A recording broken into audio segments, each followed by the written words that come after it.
Hi everyone, welcome back to History San Diego. I'm George Farrar. It's time once again here on History San Diego to broaden our focus, to look at North America in the 1830s. In 1830, San Diego was not yet even a pueblo in Mexico. The population was approximately just over 500 people. A lot was going to happen in this decade, but to best understand what will happen in the coming years, we need to understand the players in the big conflicts ahead.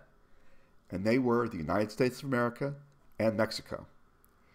In the 1830s, the United States continues to move westward while scrambling for land, and gold is discovered in northern Georgia just as the decade begins, and the country is beset by a boom and bust economy, with a populist, Andrew Jackson, as president, to follow with a one-termer, Martin Van Buren, and the Panic of 1837.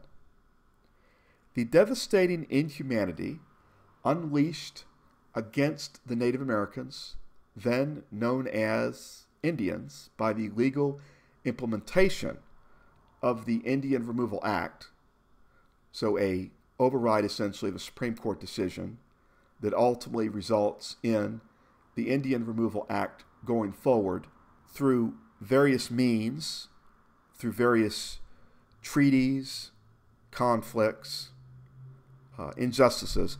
Ultimately, what happens is the Trail of Tears. Now, I prefer to refer to it as the Trails of Tears because these Native Americans, mostly located in the South, were going to be moved out off their native lands. The Native Americans will be moved out to Indian territory, out in the distant West.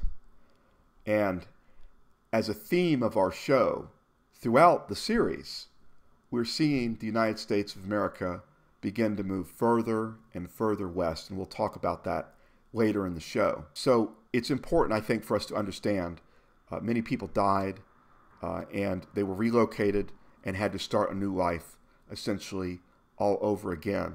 And not only that, in the 1830s, Mexico must fight rebellion in a fast-growing area of their nation called Tejas, which I'll refer to as Texas.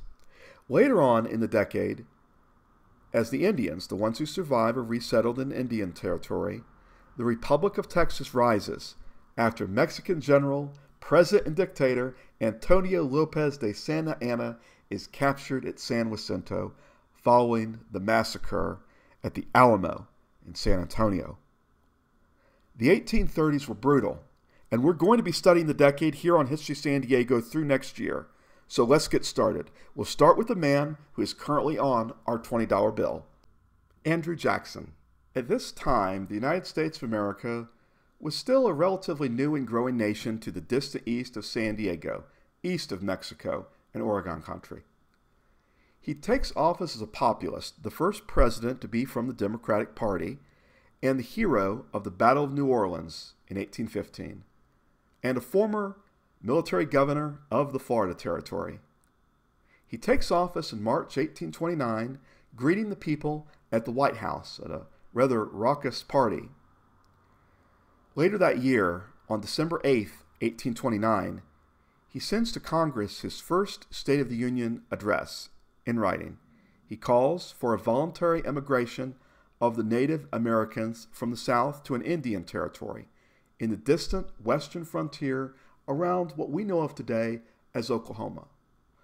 Already he's entering a controversy perplexing the nation at the time, with more and more settlers demanding more land, more materials, more goods, and more resources. So we think of the Trail of Tears and we think of the Native Americans, and these were different tribes. And that's why I prefer to call it Trails of Tears, because each tribe and even portion of tribes had their own struggles and tragedies. There were the Cherokee, the Creek, the Chickasaw, the Choctaw, and the Seminole. The Seminole preferred to fight it out in Florida, in what was then known as the Florida Territory, because Florida wouldn't get statehood until 1845.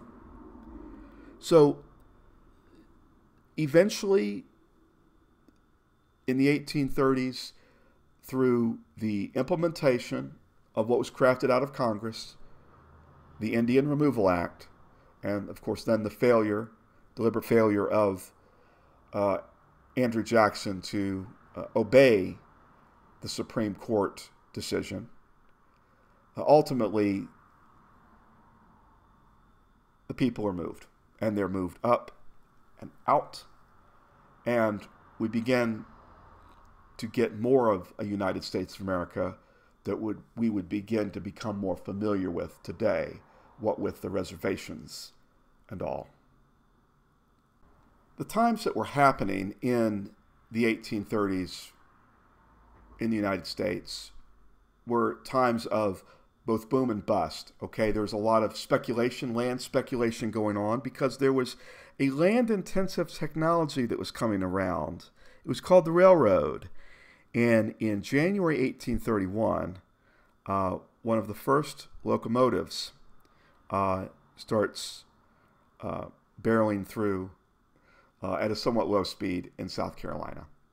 So we're going to start to see the railroad coming. It's going to start connecting up the cities and the towns and the farms. And all of this will begin to move westward. Now, there'll be points in time where there'll be ebbs and flows. Railroads will, get going, then some of them will go bankrupt. The Civil War is eventually going to come along in the 1860s. Let's go ahead now and take a look at some maps, and let's talk about what the lay of the land was in the 1830s in relation to where San Diego was. I have for us a fascinating map that takes a look at where things stood, the lay of the land, in January of 1837. We, of course, see to the east the United States of America, and we have Florida, the Florida Territory. It's not yet a state. One thing to keep in mind is there are free states and slave states, and I'll present to you shortly a map that shows that. The slave economy was something that was going to be increasingly a factor year after year after year until the Civil War. While researching for our show, I was incredibly fascinated to read about the life of Antonio Lopez de Santa Anna of Mexico. He has a major role in Mexican history. He helped to defeat the Spanish by leading the Mexicans at Tampico in 1829. He ends up being elected president of Mexico, and he led the fight against the Texas Rebellion, but was captured at the Battle of San Jacinto. He later returned back to Mexico. He becomes a dictator and is exiled. He returns to defend Mexico during the Mexican-American War, which we'll talk about later on when we talk about the 1840s. He's exiled again. And ultimately, towards the end of his life, he's allowed to return to Mexico. These are amazing times, the times of the frontier, the times of great armies moving and great movement of population. And amidst this, we have the rise of the Republic of Texas. And then, in the 1840s, things get even more volatile, as we'll talk about the Mexican-American War, and we'll talk about the changes that will be coming to San Diego. So what I've tried to do in this show today is to set the stage for you of what North America looks like in the 1830s going into the 1840s, because ultimately we're going to be talking about San Diego becoming a pueblo within the Mexican Republic. And then ultimately, of course, Mexico becomes dominated by Santa Anna, okay, and his dictatorship.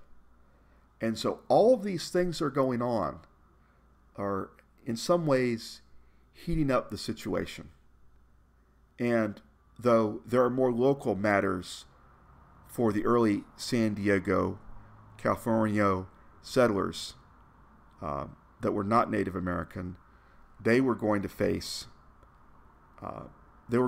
consequences for all that was happening within Mexico, and ultimately later on with what will be happening down the road as the United States moves closer and closer and closer towards Mexico.